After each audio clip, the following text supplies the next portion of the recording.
সবাই কেমন আছেন? সবার উদ্দেশ্যে একটি কথা বলতে চাই, যারা বিশেষ করে ফেসবুক বা ইউটিউব নিয়ে কাজ করেন, তাদেরকে একটি কথা অবশ্যই মনে রাখতে হবে, ফেসবুক বা ইউটিউবের যে গাইডলাইনগুলি আছে অবশ্যই মেনে চলতে হবে, সেইগুলি মাথায় নিয়ে কাজ করতে হবে। কাজ করা অবস্থায় কিছু সমস্যা হতে পারে, সেই সমস্যা সমাধান করার জন্য আপনারা আমাদেরকে নক করতে পারেন। আমাদের যে টিম আছে, সেই টিম দ্বারাই আপনাদের ছোটোখাটো কিছু সমস্যা সমাধান করার চেষ্টা করব ইনশাল্লাহ।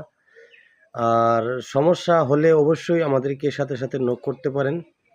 আমাদের এখান থেকে কিছু পরামর্শ নিয়ে আপনারা সমস্যার সমাধান করতে পারেন। আর সবসময় চেষ্টা করব যে আপনাদের ছোটোখাটো সমস্যাগুলি সমাধান করার জন্য। ফেসবুকে অবশ্যই গাইডলাইন মেনে চলতে হবে, ইউটিউবের যে পরামর্শগুলি আছে সেগুলি মেনে চলতে হবে। সব কিছু মেনে নিয়ে কাজ করেন, অবশ্যই সামনে এগিয়ে যান, আমরাও দোয়া করি। আর সবসময় মাথায় রাখবেন, কোনো কমিউনিটি স্ট্যাটাস লঙ্ঘন চলবে না, সেদিকে সবাই লক্ষ্য করে কাজ করবেন। সবাইকে ধন্যবাদ।